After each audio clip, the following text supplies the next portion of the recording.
หนูต้องการเค้กตุ๊กตาและอย่าลืมไส้สันอร่อยด้วยนะคะง่ายเหลือเกินอย่ารู้แล้วว่าต้องทำยังไงมีตุ๊กตาแสนน่ารักชี้ผมสักหน่อยและก็มานั่งรอที่เก้าอี้ทีนี้เอาเยลลี่หัวใจมาและก็ใส่ลงไปในแม่พิมพ์และจากนั้นเราจะใส่เจลลี่ลงไปเยี่ยมมากและทีนี้เราต้องการแยมสตรอเบอรี่สักหน่อยเห็นกันไหมนี่คือแกดเจ็ตห้องครัวของย่าสะดวกมากเลยเทแยมลงไปที่แม่พิมพ์และจากนั้นก็เพิ่มนมและตามด้วยเจลลี่หลากสีดีมากดีจริงๆ และจากนั้นออกจากแม่พิมพ์แล้วมาดูว่ามันเป็นยังไงโอ้เค้กเยลลี่แสนอร่อยเสียบตุ๊กตาเท่านี้ก็พร้อมแล้วเค้กเด้งๆของย่าโอ้ยลมแรงขนาดนี้มาจากไหนไม่ต้องห่วงคุณย่าตุ๊กตามาส่งด่วนแล้วเยี่ยมเลยรับได้พอดีอะไรของเชฟเนี่ยทุกอย่างเรียบร้อยดีใจเย็นครับและนี่ตุ๊กตาแสนสวยเสียบลงไปที่เค้กและทีนี้เราจะเพิ่มครีมลงไปที่เค้กกันเลยใช่แล้วครีมออกมาอร่อยเหลือเชื่อและจากนั้นเราจะเกลี่ยให้เรียบสุดยอดทีนี้เอามาประกอบกับเค้กอีกชิ้นกันใช่ฟังถูกแล้วฉันทำเค้ก2 ชั้นและจากนั้นเอาฟองดองมานวดและก็หั่นเป็นชิ้นทีนี้ก็รีดที่ปลายรีดอีกทีนึงและใช้ลวดลายทำด้วยไม้จิ้มฟันใช่นึกออกแล้วใช่ไหมมันคืออะไรทีนี้ก็ทำเกล็ดที่หางปลาและมันคือหางนางเงือกเห็นด้วยใช่ไหมล่ะว่ามันเจ๋งมากสวยงามแต่ยังไม่หมดนะเราจะใช้แม่พิมพ์พิเศษและจะทำของตกแต่งจากทะเล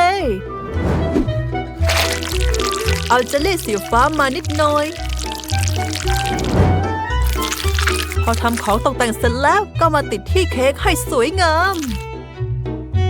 ทุกอย่างช่างวิเศษเหลือเชื่อโอ้โหเหลือเชื่อไปเลยจ้ะเชฟของผมต้องทำได้ดีกว่าบีบวิปครีมลงไปที่เค้ก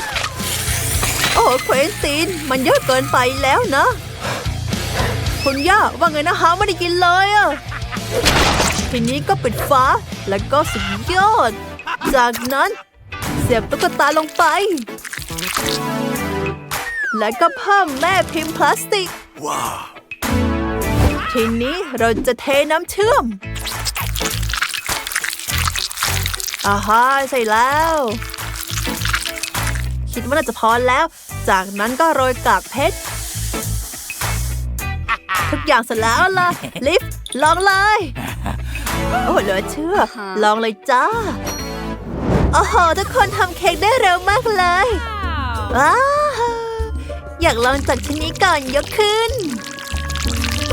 โอ้โหน้ำเชื่อมไหลเยิ้มแถมยังมีกากเพชรด้วยมาลองกันเถอะดูน่ากินจริงๆอร่อยจังงั้นก็ไปกันต่อเค้กเจลลี่นี่นะหนูไม่เคยกินอะไรแบบนี้มาก่อนเลยน่าลองสุดๆสีสดใสเลยก็มีหลายชั้นเจลลี่นุ่มนิ่มหนูชอบจังเลยใช่สุดยอดและต่อไปเหลือชิ้นสุดท้ายแล้วว้าวบาร์บี้นางเงือกเหลือเชื่อต้องลองเค้กกันสักหน่อยแล้วของตกแต่งก็หวานเค้กนุ่มจังเลยอะฟินสุดๆ เอาล่ะต้องเลือกผู้ชนะแล้วเลือกไม่ถูกเลยหนูชอบเค้กทุกชิ้นเลยค่ะโอ้โหเจ๋งไปเลยเราชนะกันแล้วทุกคนสู่ต่อไปครั้งนี้หนูต้องการอะไรที่ง่ายๆไข่ดาวหนูไม่ได้กินอาหารเช้ามันเลยโอ้งานเด็กชัดๆเอาไข่มาโอ้โหคุณย่านั่นสิฮะใช่ฉันตัดสินใจฉันต้องการไข่ที่สดที่สุดโอ้กำลังดีเลยขอบคุณนะทีนี้ก็มาต้มไข่กันโอ้ยร้อนทีนี้ก็ได้เวลาปอกเปลือกไข่แยกไข่ขาวจากไข่แดงและฉันจะเลือกสีที่สวยที่สุดมาเริ่มจากสีน้ำเงินตามด้วยสีแดงสีส้มสีเขียวทีนี้เราก็จุ่มไข่ขาวลงไปในน้ำผสมสีและเราจะได้ไข่ขาวที่สดใสเอามาเรียงและจากนั้นเอาไข่แดงมาใส่ลงไปในเครื่องปั่นเพิ่มซอสชีสและผสมทุกอย่างให้เข้ากันวิเศษไปเลยและจากนั้นเราจะเทมันลงไปในถุงและก็บีบไข่ลงไปเลยที่ไข่ขาวของเราโอ้คุณย่าไฟไหม้แล้วโอ้จริงด้วยอย่าเผลอหลับไปนิดหน่อยต้องเอามันออกมาแล้วโอ้ยดูเหมือนจะสุกพอดีนะไหนตักมาดูสิใช่กำลังดีเลยตักใส่จานและเราจะปั้นข้าวให้เป็นรูปหมีทีนี้เอาไข่มาและก็ตอกไข่สมบูรณ์แบบอย่าจะทำไข่คนใช้ตะเกียบคนแบบนี้ใช่แล้วไข่พร้อมแล้วก็เอามาคลุมให้เจ้าหมีเหมือนว่ามันกำลังห่มผ้าบีบซอสมะเขือเทศก็พร้อมแล้วอร่อยจังเลยอะไรฮะโอ้ไม่นะดูเหมือนผมจะลืมไปเลยอะทำไงดีไข่คินเดอร์ก็หมดแล้วโอ้รู้แล้วเอากระป๋องพริงเกิลส์มาและจากนั้นตอกไข่ลงไปและก็เพิ่มไส้กรอกด้วยกลิ่นหอมทีนี้เขย่าให้เข้ากันและอุ่นให้ร้อนสักหน่อยออกมาได้เหลือแค่ต้องเพิ่มซอสแสนอร่อยเท่านี้ก็เสร็จแล้วลิฟต้องพอใจแน่ๆเชฟเราอย่าทำให้เขาเสียใจดีกว่ากินให้อร่อยว้าวแล้วจังเลยอะไรกันเนี่ยสีสดใสจังมาลองกันเถอะไม่แล้วเลยแล้วนี่คืออะไรอ่ะเฮ้ยตุ๊กตาหมีห่มผ้าน่ารักอ่ะและก็อร่อยมากๆด้วยมาดูจานสุดท้ายกันเราต้องใช้ส้อมกับมีดหั่นโอ้โหสร้างสรรค์จังมาลองกันเถอะอร่อยเผ็ดจังเลยอ่ะตาลุกเป็นไฟแล้วค่ะไฟไหม้หนูเผาทุกอย่างไปแล้วอ่ะงั้นก็ผู้ชนะคือเควินตินเย้รู้อยู่แล้วเลยต้องชอบ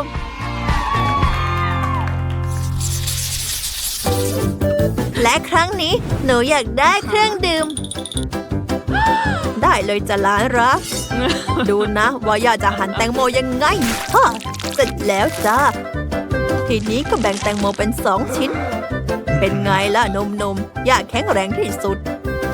ทีนี้ก็หั่นแตงโมเป็นชิ้นเล็กๆสมบูรณ์แบบเอามาใส่จานจากนั้นมาแช่แข็งกันเถอะด้วยสเปรย์เยี่ยมเลยทีนี้เราจะขูดแตงโมขูดลงไปใส่แก้วและจากนั้นก็เพิ่มน้ำแข็งและเทน้ำเปล่าตกแต่งด้วยชิ้นแอปเปิ้ลและแตงโมเป็นเครื่องดื่มทำให้สดชื่นโ อ้คุณย่าเก่งจังแตงโมเหลือนี่นาผมขอกินนะฮะขอบคุณงั้นก็มาลองกันโอ้ยฟันแตกแล้วมันแข็งเกินคุณย่าทำยังไงดีโอ้เดี๋ยวย่าซ่อมให้หลานรักเอาหมากฝรั่งไปเคี้ยวเสร็จแล้วก็กินเลือกกว่าสิขอบคุณฮะคุณย่าดีที่สุดเลยโอ้ผมมีไอเดียเทลูกกวาดใส่ชามแล้วก็เพิ่มโอริโอโอริโอแสนอร่อยและจากนั้นก็ช็อกโกแลตแท่งไอติมแสนอร่อยเราต้องการมันเหมือนกันและนมช็อกโกแลตเหลือแค่ผสมทุกอย่างให้เข้ากันแล้วเราจะได้ช็อกโกแลตมิลค์เชคทีนี้ก็มาลองกันเถอะเฮ้ยเมื่อกี้อะไรอ่ะเฮ้ยทำไมมันยากขนาดนี้แต่ว่าฉันทำได้เพราะฉันคือมืออาชีพเสร็จแล้วทีนี้ก็เทใส่แก้วเทจนเต็มวิเศษไปเลยเอาใส่ตู้เย็นสักหน่อยส่วนฉันจะมาทำต่อเอาเชคเกอร์มาแล้วก็ใส่สตรอเบอรี่ลงไปและเขย่าให้เข้ากันใช่แล้วโอ้ยอีกนิดนึงโอ้เชฟเป็นอะไรหรือเปล่าเนี่ยใจเย็นๆนะขอบคุณฮะไม่เป็นไรแล้วโอ้สตรอเบอรี่พร้อมแล้วเอาแก้วเล็กๆออกแล้วก็เทสตรอเบอรี่ลงไปตรงกลางเพิ่มใบสะระแหน่เท่านี้ก็พร้อมแล้วลิฟลองได้เลยอะไรกันเนี่ยมาเริ่มจากแก้วใหญ่ๆกันเถอะสตรอเบอรี่นี่นะอร่อยจังหนูชอบนะดื่มหมดจนไม่ทันสังเกตเลยแล้วนี่คืออะไรอะว้าวน้ำแตงโมอร่อยจังและส้มก็อร่อยเหมือนกันหวานด้วยแล้วต่อไปคืออะไรมันดูแปลกๆกันหนูไม่อยากชิมด้วยซ้ำผู้ชนะก็คือคุณย่าโอ้อย่าชนะดีใจจังเลยขอบใจนะจ๊ะลิฟขอบใจเล็กจังเลยน่าเศร้ามอลลี่ดูสิว่าฉันมีอะไรต้องแบบนี้สิส่วนฉันมีใหญ่กว่าคนอื่นโอ้โหเจ๋งจังหยุดหัวเราะได้แล้วนะอย่างน้อยฉันก็ได้ลองคนแรกอร่อยจังเลยดึงดึงสนุกจังเลยให้ฉันเล่นอีกหน่อยนะอีกนานไหมเนี่ยเอานี่ไปเลยอ้ายปล่อยนะมันเจ็บอ่ะเฮ้ยโอ้อมยิ้มของฉันโอ้ยมันอาจทำให้ฟันหักได้คิดออกแล้วฉันจะทุบมันแบบนี้แหละทีนี้ก็มีลูกกวาดเยอะมากทั้งหมดเป็นของฉันอร่อยจังเลยโอ้เยี่ยมฉันกินหมดแล้วกินของเธอได้ในที่สุดแต่ว่ากินยังไงดีล่ะเอาค้อนไหมไม่ละฉันมีค้อนที่ใหญ่กว่าว้าวไปกันเลยย่าและอีกทีนึงอีกทีมันไม่ง่ายเลยใกล้แล้วเกือบจะได้แล้วว้าวในที่สุดมันก็แตกแล้วสาวๆมากินด้วยกันได้นะมีพอสำหรับทุกคนเลยอร่อยใช่แล้วหยุดกินไม่ได้เลยฉลามน้อยน่ารักจัง โอ้โหฉลามของฉันนักล่าแห่งท้องทะเลไม่อยากจะเชื่อใช่แล้วฉลามยักษ์ของฉันโชคดีมากในรอบนี้สาวๆให้ฉันเป็นคนแรกนะเอาสิมานี่มา อร่อยจังแต่ว่าน้อยมากอะโคลอี้ตาเธอแล้วได้แต่จะกัดยังไงดีอะมันเหนียวมากทำไม่ได้เลยก็ได้โอ๊ยยังไงฉันก็จะกินแกช่วยฉันหน่อยได้ไหมเอาสิดึงแรงๆแรงอีกนิดเดียวโอ๊ยน่าสงสารจังมาลองหางสันอร่อยกันอร่อยมากอะไรกันเนี่ยดาวเต็มไปหมดเลยของอร่อยหยุดเลยมันเป็นของฉันนะอยากลองนิดหน่อยนะบอกแล้วว่าไม่ก็ได้อร่อยจังกินต่อสิแน่นอนเอาล่ะฉลามเอ๋ยได้เวลาพบกับอาจารย์แล้วตอนนี้ฉันจะใช้วิชาที่ฉันเริ่มเรียนมาและหั่นให้เป็นชิ้นเล็กๆจริงเหรอไปกันเลย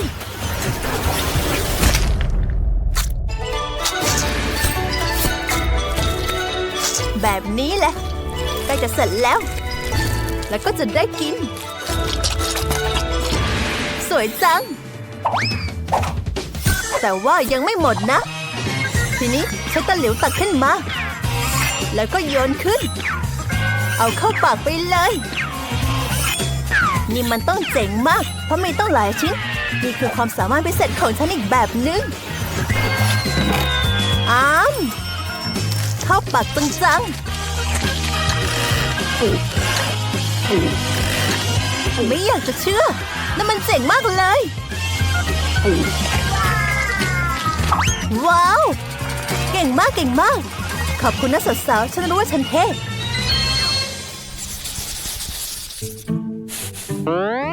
เล็กแต่พริกขี้หนูโอ้มีใหญ่กว่าเห็นว่ามันจะกินไปได้ยังไงสาวๆทำไมฉันถึงได้ใหญ่ขนาดนี้ไม่อยากจะเชื่อเลยโคลอี้เธอเริ่มก่อนนะฉันเหรอเฮ้ยก็ได้ทำอะไรไม่ได้อยู่แล้วกินในคำเดียวไปเลยโอ๊ยเดือดนิดหน่อยแต่ว่าก็พอทนได้ตาเธอแล้วฉันเหรอไม่ฉันไม่อยากกินนะเดี๋ยวก่อนนะเพื่อความปลอดภัยฉันพร้อมแล้วฉันก็พร้อมเหมือนกันกินนะ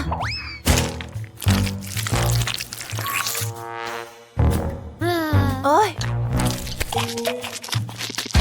รู้สึกเผ็ดขึ้นมาแล้วล่ะแม่จ๋าขอน้ำเฮ้ยขอบคุณนะดีขึ้นเยอะเลยทีนี้ก็ถึงตาเธอแล้วได้จะกินเดี๋ยวนี้แหละฉันไม่กลัวหรอกบะหมี่แค่นี้เองโอ๊ยฉีดเร็วไปไหมแค่ทดสอบนะดูฉันนะทำอีกครั้งหนึ่งฮะจับได้แล้วไม่ต้องฉีดล่วงนะเริ่มกินบะหมี่รสเผ็ดกันเอาล่ะไปกันเลยฉันต้องทำได้สิ่งสำคัญคือต้องรีบกินให้หมดเร็วๆโอ๊ยตอนนี้ฉันกำลังไหม้แล้วไฟออกมาแล้วขอน้ำรออยู่ฉันต้องการน้ำโอ้โหนั่นมันมังกรไฟแรงมากดับไฟได้แล้วไม่น่าแล้วกันไปฉันลุกไหม้หมดแล้วจบหรือยังทีนี้ช้าไปแล้วยินดีช่วยเสมอเก่งมากฉันเก่งมากฉันช่วยทุกคนไว้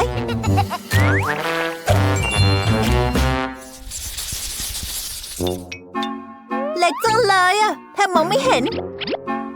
โอ้ให้ตายโอ้โหเป็นไงล่ะสวยจังอะไรเนี่ย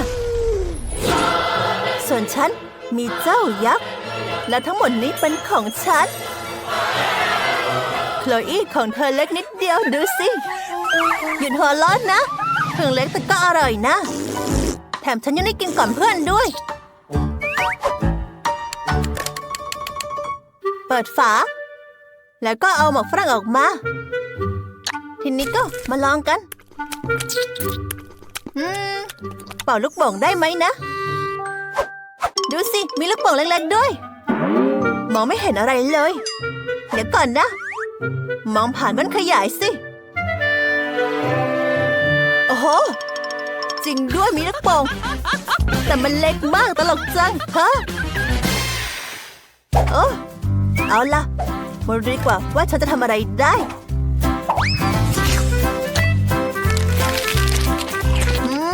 อร่อยจังเคี้ยวๆแล้วก็เป่าลูกโป่งเห็นไหมนี่ต่างหากที่เรียกว่าลูกโป่งจริงด้วยใหญ่มากทั้งคู่ดูนะว่าฉันทำอะไรได้เป็นไงมันใหญ่มากอย่างเหลือเชื่อเลยแต่ฉันจะกินอย่างมีความสุข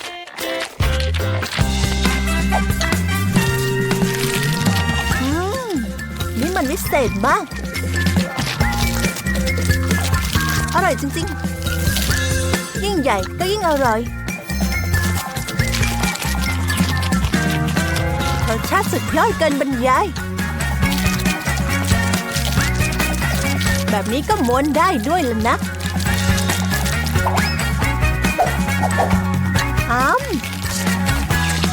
เจ๋งเลย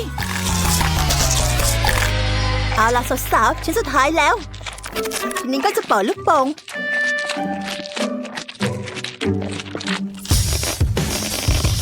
โอ้โหลูกโป่งใหญ่เกินไปแล้วอันตรายนะมันจะระเบิดโอ้หนูน้อยอยากกินอะไรจ๊ะสวัสดีค่ะหนูอยากกินเฟรนช์ฟรายทุกคนทำได้ไหมสุดยอดหนูจะรอนะได้เลยฉันชอบกินเฟรนช์ฟรายของแมคโดนัลด์ที่สุดฉันมีเฟรนช์ฟรายแช่แข็งสำเร็จรูปอยู่พอดีแกะถุงขอโทษค่ะคุณย่าเดี๋ยวหนูเอาออกให้ขออย่างชั่วร็อกซี่เธอต้องระวังกว่านี้นะเข้าใจแล้วค่ะคุณย่าเมื่อกี้ถึงไหนแล้วนะใช่ฉันต้องการกระทะแต่ประสบการณ์ล่าสุดของฉันกับกระทะมันคือความล้มเหลวฉันต้องหาวิธีใหม่ใช่แล้วมาทำมันฝรั่งทอดในเครื่องปิ้งขนมปังดีกว่าวิธีนี้ปลอดภัยแน่แค่ต้องรอนิดหน่อยโอ้ยมีแค่เด็กน้อยที่คิดได้แบบนี้เท่านั้นเลยเอาล่ะฉันต้องปอกเปลือกมันฝรั่งสมบูรณ์แบบทีนี้ใช้เครื่องมือพิเศษหั่นมันฝรั่งให้เป็นชั้นบางๆเยี่ยมมากจากนั้นเอาแผ่นมันฝรั่ง 2-3 ชิ้นมารวมกันแล้วก็ม้วนและทีนี้ก็ใช้ไม้เสียบเรียบร้อยที่เหลือก็แค่ทอดในน้ำมันร้อนๆใส่ลงไปในน้ำมันเลยแล้วก็รอจนมันกลายเป็นสีเหลืองทองต้องทอดอีกนิดหน่อยใช่แล้วเฮ้ยเอาที่ขูดของฉันไปไหนเอาคืนมานะเชฟอย่าขี้เหนียวนักสิเอามาให้ย่าใจกว้างหน่อยมันเป็นของย่าแล้วทีนี้มาขูดมันฝรั่งกันเยี่ยมมากใส่แป้งเล็กน้อยไข่1 ฟองและผสมทุกอย่างให้เข้ากันและเราจะได้แป้งมันฝรั่งทีนี้ย่าต้องการแม่พิมพ์ย่าจะใช้แบบรูปหัวใจเพราะอาหารทุกจานของย่าทำจากความรักใส่แป้งมันฝรั่งลงไปในแม่พิมพ์ใช่แล้วทำหัวใจ 2-3 ดวงเอาแม่พิมพ์ออกและเอาไปเข้าเตาอบกันร็อกซี่เฟรนช์ฟรายของเธอไหม้แล้วดูสิจริงด้วยคุณย่าต้องรีบเอามันออกแล้วไม่นะมันฝรั่งไหม้หมดเลยแย่ที่สุดทำยังไงดีใครจะกินได้ต้องคิดอะไรสักอย่างใช่แล้วใช้ขนมปังดีกว่าแค่ไม่กี่ชิ้นก็พอเอาล่ะหั่นขนมปังเป็นแท่งเล็กๆหั่นอีก ช่แล้ว เรียบร้อย จากนั้นก็เอามาใส่ในกล่อง สุดยอด หวังว่าโคอี้จะแยกความแตกต่างจากมันฝรั่งจริงไม่ออก และฉันจะราดซอสลงไปด้วย ฉันมีน้ำเชื่อมสตรอเบอรี่ มันอร่อยมาก ราดลงไปบนเฟรนช์ฟรายของฉันกันเลย และก็โรยลูกบาศก์นัทคุณย่าหยุดก่อนดูสิหนูคิดอะไรได้นี่มันอัจฉริยะจริงๆเลยโอ้จ้าร็อกซี่เธอทำได้ดีมากแพนเค้กมันฝรั่งของย่าก็เสร็จแล้วเอามาใส่จานกันใช่แล้วล่ะและจากนั้นก็ใช้ซอสมะเขือเทศวาดรูปหัวใจโอ้สวยงามเจ้าซอสมะเขือเทศของย่าไปไหนเอาคืนมานะไม่นี่สำหรับที่คุณราดซอสมะเขือเทศที่เฟรนช์ฟรายเรียบร้อยทีนี้โคลอี้ก็ลองได้แล้วกินให้อร่อยโอ้โหเฟรนช์ฟรายเยอะมากเลยอะหนูอยากเริ่มจากอันที่เป็นหัวใจน่ารักเอาล่ะมาลองกันเถอะก็เฉยๆอะทีนี้หนูอยากลองเฟรนช์ฟรายเสียบไม้รสชาติจะเป็นยังไงว้าวโอ้กรอบจังเลยอร่อยเหลือเชื่อหนูชอบนะแล้วนี่คืออะไรอะเฟรนช์ฟรายของแมคโดนัลด์เหรอไม่ใช่มันไม่ใช่เฟรนช์ฟรายด้วยซ้ำมันคือขนมปังราดน้ำเชื่อมสตรอเบอรี่แล้วก็ลูกบาศก์นัทอร่อยจุ้งหนูชอบนะร็อกซี่พี่ชนะเย้ชัยชนะครั้งแรกเป็นของฉันคุณย่าสนับสนุนฉันเสมอเลยและครั้งนี้หนูอยากได้เครื่องดื่มหนูมั่นใจว่าทุกคนต้องทำได้งั้นก็มาเริ่มกันเลยร็อกซี่อยากเห็นกลเด็ดไหมจ๊ะตะกร้าผลไม้และผลเบอร์รี่จะกลายเป็นจานผลไม้ที่สวยงามพร้อมไหมนี่ไงสำเร็จสมบูรณ์แบบเป็นไปได้ไงอะใช่แล้วย่าของเธอคือแม่มดเอาสเปรย์แช่แข็งมาฉีดไหนโอ้ย่าฉีดผิดฝั่งโอ้แว่นตาย่ามันเป็นน้ำแข็งมองไม่เห็นอะไรเลยโอ้นั่นเชฟหรือเปล่าช่วยย่าด้วยหรือว่าเป็นร็อกซี่นะโอ้เชฟนั่นเองย่าขอโทษจ้าย่าจะไม่ทำแบบนั้นอีกแล้วเอาละหันสเปรย์ไปให้ถูกทางแล้วก็ฉีดทีนี้ผลไม้และกับผลเบอร์รี่ก็ถูกแช่แข็งจากนั้นเอาแก้วออกมาวางที่ขูดและก็ขูดผลไม้และกับผลเบอร์รี่ใส่แล้วอีกนิดนึงพอมันแข็งก็เลยขูดได้สะดวกเยี่ยมมากสุดยอดทีนี้ก็เติมน้ำลงไปและเราจะได้น้ำแข็งจากผลไม้จริงๆโคลอี้ต้องชอบสิ่งนี้เชฟคิดทำอะไรจ๊ะฉันมีไอเดียที่น่าทึ่งฉันต้องการเชคเกอร์ให้หมากฝรั่งจากเครื่องลงไปหมากฝรั่งงั้นเหรอทำเครื่องดื่มจากหมากฝรั่งได้ยังไงนะไม่เข้าใจเลยต้องลองหน่อยโอ้ทำไมมันแข็งขนาดนี้ขนาดฟันปลอมของย่ายังหลุดออกมาใครจะกินได้เอาหมากฝรั่งออกไปแล้วก็เอาฟันปลอมกลับเข้าไปโอ้ยยุบสวยอีกครั้งหนึ่งนี่เป็นเรื่องที่ตลกที่สุดฉันเคยเห็นเลยหมากฝรั่งไม่ใช่แค่ส่วนผสมอย่างเดียวเราจะเทน้ำเชื่อมรสแบล็คเบอร์รี่ลงไปเยอะๆใส่ลงไปเลยและจากนั้นก็มีผงสีเงินอีกมันจะทำให้น้ำงามๆอย่างเหลือเชื่อและทีนี้ก็ใส่น้ำแข็ง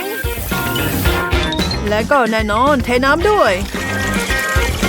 ที่เหลือก็แค่เขย่าให้เข้ากันเราต้องรักษาจังหวะเปิดฝากลิ่นหอมจนน่าทึ่งใส่ในเครื่องกดหมากฝรั่งและที่เหลือแค่ตกแต่งด้วยร่มค็อกเทลแล้วก็หลอดดูดเรียบร้อย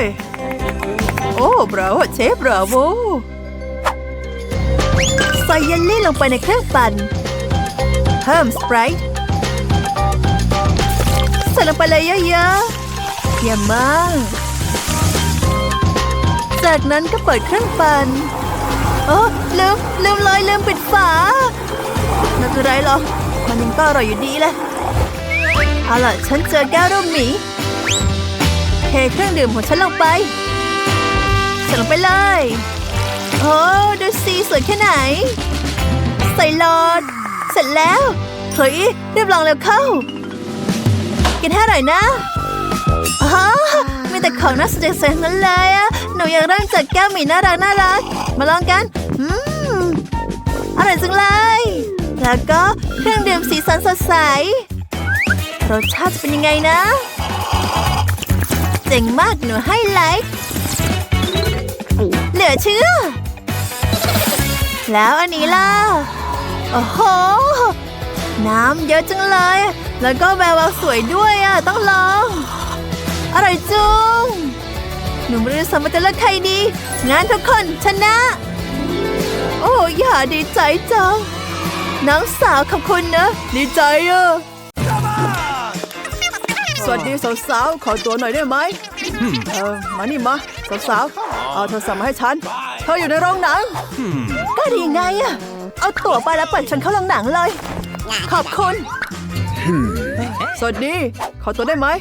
ทุกอย่างเรียบร้อยแล้วนี่มันคืออะไรมันฝรั่งทอดเฮ้ยน่ารำคาญจริงๆเธอเอาของกินเข้าโรงหนังไม่ได้อะไร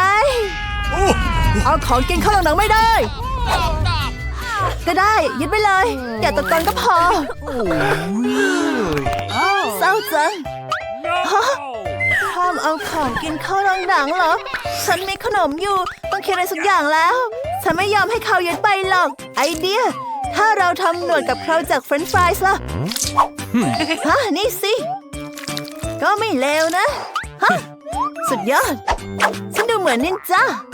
แล้วก็เอาเยลลี่มาเสียบกับดาวนี่แหละทำจนเต็มพร้อมแล้วทีนี้ก็ไปโรงหนังกันโอเคสวัสดีนั่นอะไรนะมันคืออะไรโอ้โหอย่าชี้มาที่ฉันนะตัวอยู่ไหนสาวน้อยหรือว่าอ๋อนี่ไงขอบคุณเข้าไปได้ขอให้ดูให้สนุกเธอเกิดจะแทงฉันจะคุยโทรศัพท์อีกนานแค่ไหนรบกวนคนอื่นนะนี่มันอะไรอ่ะโอ้โหฉันเข้ามาในโรงหนังพร้อมกับขนมได้แล้วตอนที่ไม่สังเกตเห็นด้วยซ้ำสุดยอดอร่อยจังโอเค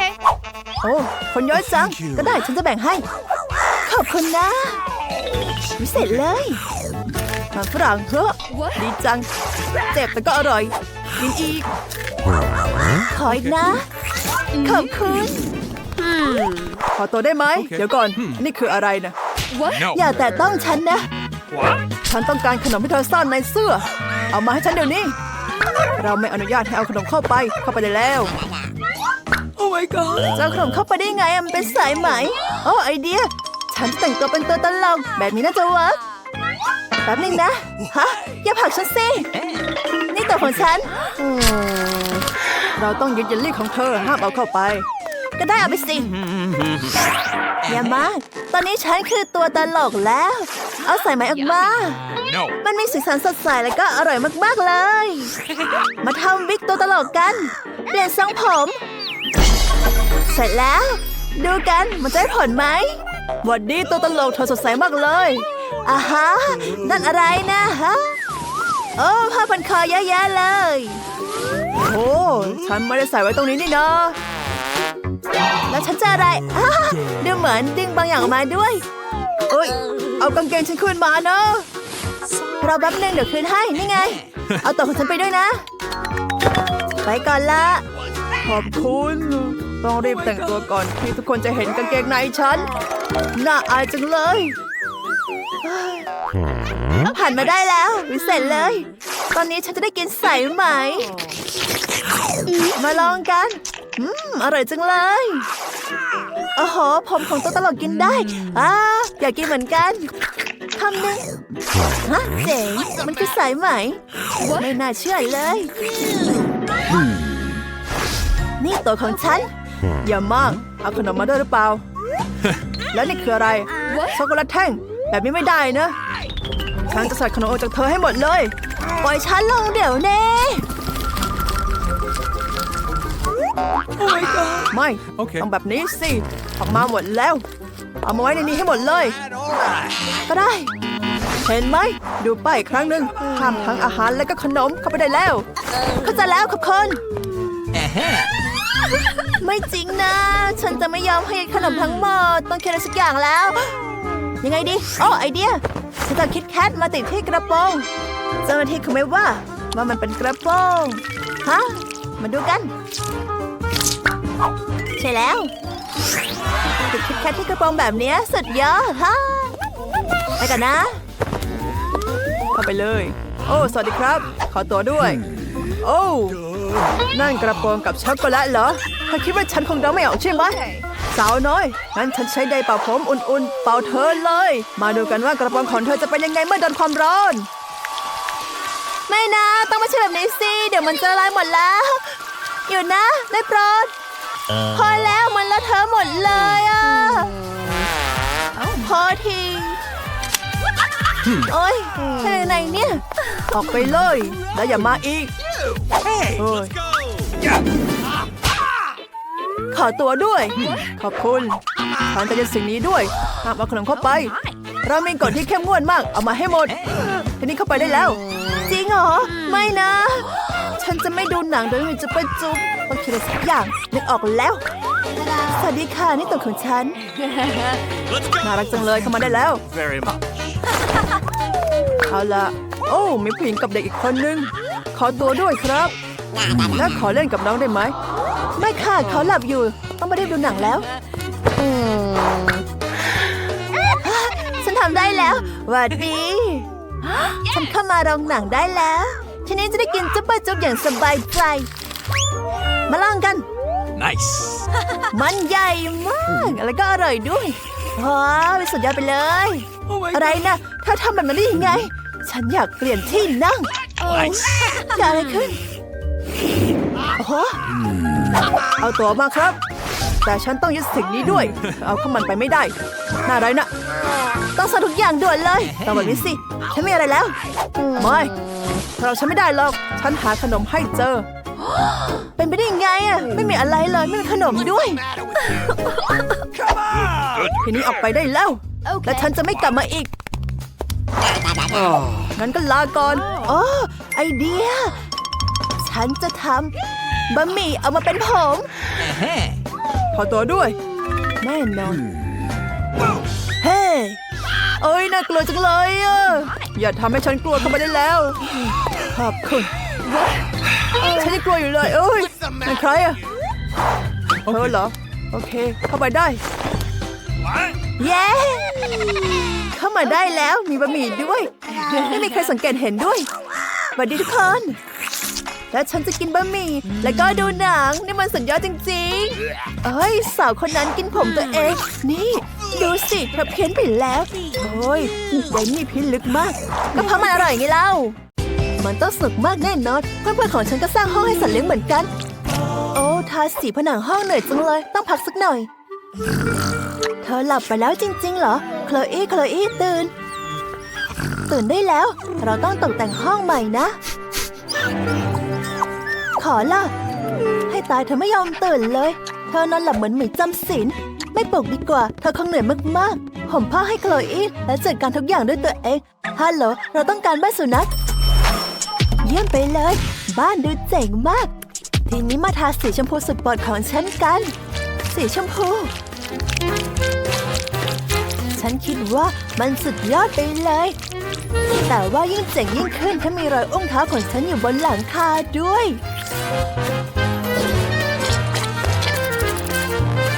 สุดยอดทีนี้มาวาดกระดูกกันใช้กระดาษลายฉลุจากนั้นก็มีสเปรย์พ่นสีเท่านี้ก็เรียบร้อยต่อไปฉันต้องเพิ่มชั้นวางของฉันจะวางถ้วยรางวัลของฉันจากนั้นก็แขวนรูปถ่ายของฉันกับโคลอี้ที่ผนังเราดูน่ารักมากๆทีนี้ก็มาแต่งตัวกันชอบไหมมีตั้งหลายชุดเลยนอนหลับเต็มอิ่มมากโอ้โหกิกกี้เธอเป็นคนทำทั้งหมดจริงๆเหรอนี่มันสุดยอดมากเธอเก่งมากๆเลยที่นี่สวยงามมากเจ้านายมีความสุขมากเธอชอบการตกแต่งของฉัน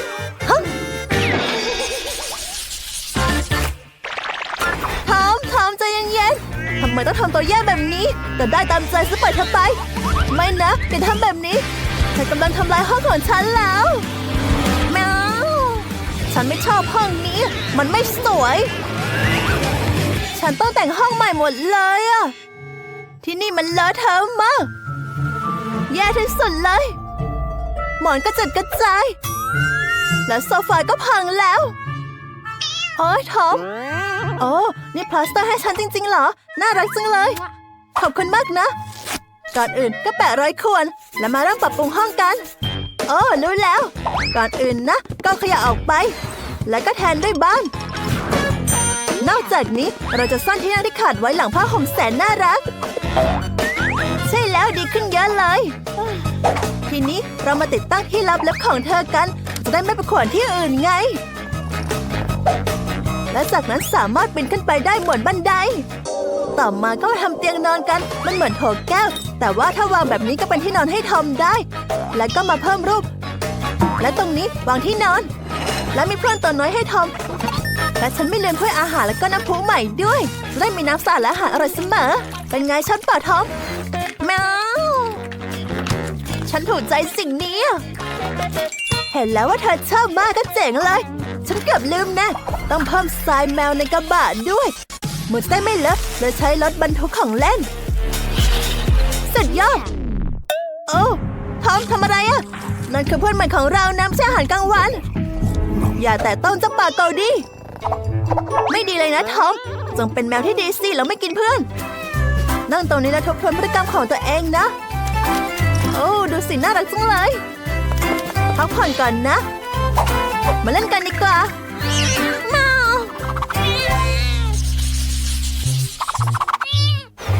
ดีจังเลยที่ได้มีผนังที่เป็นรูปก้อนเมฆจริงไหมบ๊อบบี้บ๊อบบี้ไม่สนใจเลยหนูแฮมสเตอร์ของฉันเนี่ยบ๊อบบี้อยากเล่นด้วยกันไหมไม่เหรอแล้วถ้าเรามาเต้นล่ะเร็วเข้าไม่สนใจเหมือนกันแล้วถ้าเต้นแบบเม็กซิกันล่ะขนาดเพลงเม็กซิกันเขายังไม่สนใจเลยต้องทำยังไงให้เขาสนุกดีนะโอ้ไอเดียเราสร้างเขาวงกตให้เธอจะวิ่งเข้าไปข้างในแล้วก็หาทางออกเธอต้องชอบมันแน่นอนเรียบร้อยบ๊อบบี้ฉันสร้างบ้านเล็กๆที่น่าทึ่งให้เธอด้วยให้ฉันพาทัวร์นะในนี้มีทุกอย่างที่เธอชอบเลยลองเข้าไปดูรอบๆสิอ๋อร็อกซี่พยายามหนักมากเพื่อฉันนะ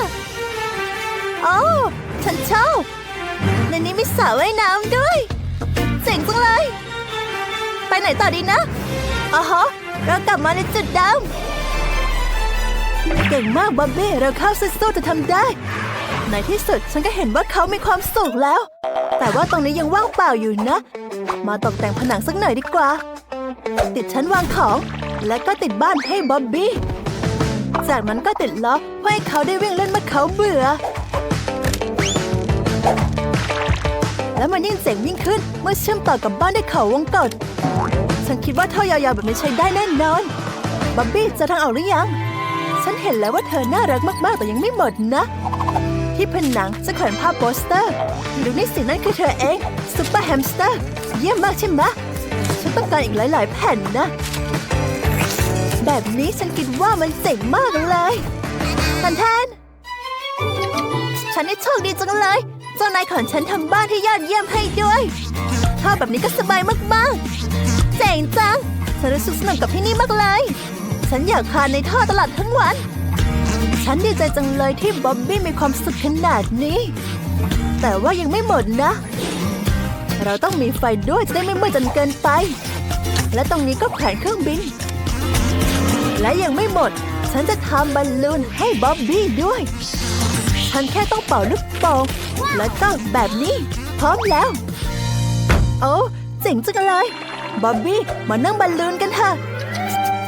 ใช่แล้วเด็กๆของฉันทีนี้เธอจะไม่มีทางเบื่ออีกต่อไป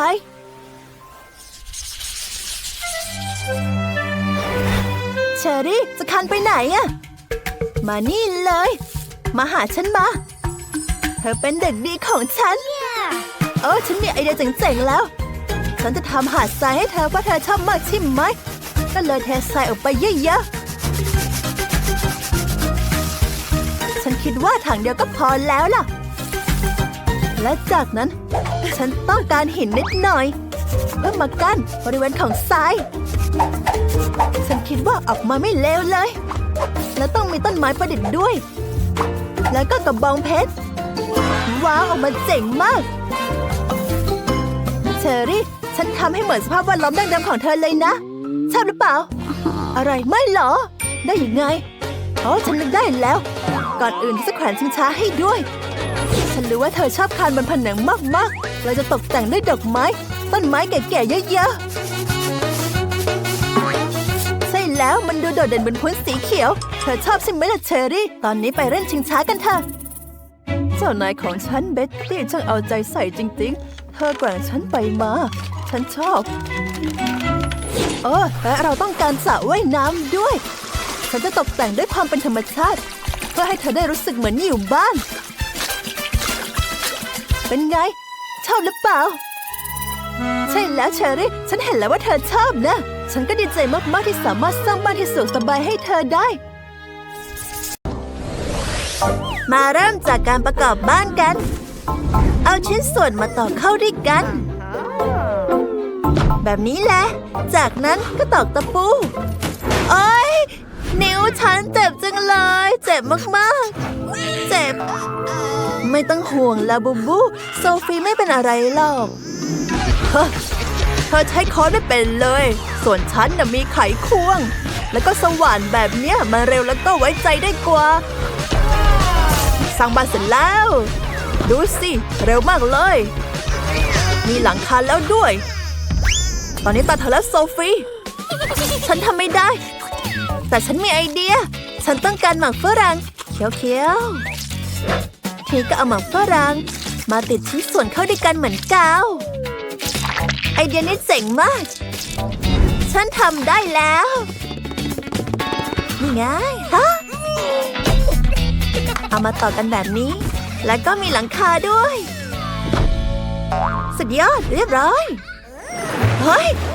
เกิดอะไรขึ้นฉันเปื้อนสีฟ้าไปหมดแล้วหยุดนะหยุดเลยฉันตั้งใจเติมหน้าให้เธอนิดหน่อยโซฟีนี่คือปืนฉีดน้ำสีฟ้าของฉันจะทาสีบ้านให้เป็นสีฟ้าสบายมากเลยงานนี้ได้ผลลาบูบูระวังเราต้องทาสีภายในบ้านด้วย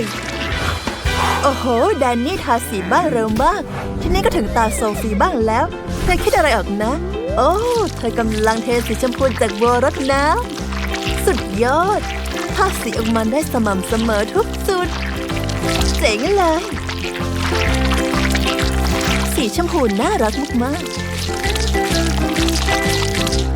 เอาล่ะโอ้และนี่คือรูปลาบูบูของเธอ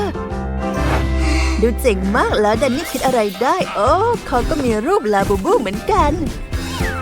ลาบูบูฉันสร้างบ้านเจ๋งๆให้นายแล้วนะลาบูบูนี่คือบ้านที่ดีที่สุดของเราเลยส่วนแดนนี่ทำได้แค่โม้มาทำลานหน้าบ้านกันเถอะตรงนี้จะมีหญ้าเทียมและก็รั้วทั้งสองด้านสุดยอดลาบูบูอยากวางอะไรตรงนี้เหรอฮะใช่แล้วฉันมีโคมไฟสวยๆด้วยนะเดี๋ยวฉันจะเอาต้นคริสต์มาสเข้าไปวางแล้วก็โซฟาตอนนี้มันดูเหมือนศาลาไว้พักผ่อนเลยเดี๋ยวเข้ามาสิชอบไหมอ่ะดีใจใช่ไหมแล้วแดนนี่คิดอะไรออกอะลาบูบูของฉันจะมีสิ่งที่ดีกว่านั้นเราจะสร้างโรงรถกันตรงนี้แขวนเครื่องมือโปสเตอร์แล้วก็ยางรถยนต์ด้วยโรงรถจะไม่มีรถได้ยังไงล่ะมาเลยลาบูบูของฉันมีรถส่วนตัวด้วยรถอย่างเท่แล้วพวกเธอมีอะไรอ่ะฉันต้องการฟองน้ำเอามาต่อเข้าด้วยกันจากนั้นก็เพิ่มผ้าสดใสออกมาเป็นโซฟานุ่มๆและก็เพิ่มหมอนอิงและปูพรมสีชมพูเพิ่มตัวเล็กๆวางต้นไม้และตรงนี้จะมีตู้ลิ้นชักและทีวีออกมาเป็นห้องนั่งเล่นที่น่าสบายมาก จากนั้นก็เพิ่มสติกเกอร์ Hello Kitty มันน่ารักมากเลยติดไว้ทุกที่ดีกว่าส่วนหน้าต่างก็มีผ้าม่านและชั้นวางของที่ผนังส่วนตรงนี้จะมีนาฬิกาและก็แขวนลูกบอลดิสโก้เพราะลาบูบูของฉันชอบปาร์ตี้เจ๋งไปเลยใช่ไหมอะไรอ่ะฉันต้องทำให้ดีกว่าฉันก็มีพรมเหมือนกันและจากนั้นติดไฟนีออนให้ทั่วห้องเลยมุมนี้จะมีโซฟาหมอนอิงและตุ๊กตาลาบูบูของฉันแผ่นโปสเตอร์ปุ่มไม้เล็กๆเก้าอี้และโต๊ะและฉันจะวางโค้กและของเล่นต่างๆที่ฉันวางของเป็นลูกบอลดิสโก้ด้วยมีหลายลูกไปเลยลาบูบูของฉันดีใจมากหมายความว่าฉันทุกอย่างได้ไร้ที่ติมาจัดปาร์ตี้สุดเจ๋งกันเลยทำอะไรกับชั้น2นี้นะเสียงอะไรอ่ะอ๋อลาบูบูของฉันกำลังร้องไห้อ่ะไม่ได้การแล้วเธอหิวฉันต้องรีบทำครัวให้เร็วที่สุดชั้น2จะมีกระเบื้องสีขาวและก็สีดำนี่ไงติดลงไปเลยทีนี้เราต้องการกระดาษแข็งแล้วก็กรรไกรอีกครั้งตัดเป็นรูปสี่เหลี่ยมผืนผ้าและจากนั้นก็เป็นกระดาษแข็งสีเหลืองทีนี้ก็ติดกาวเข้าด้วยกันเอามาประกอบแบบนี้และจะเป็นโต๊ะมีเก้าอี้ส่วนจากนั้นเราจะวางอาหารของกินน่ารักและมุมนี้จะมีตู้เย็นและมีต้นไม้ด้วยนะและนี่คือห้องครัว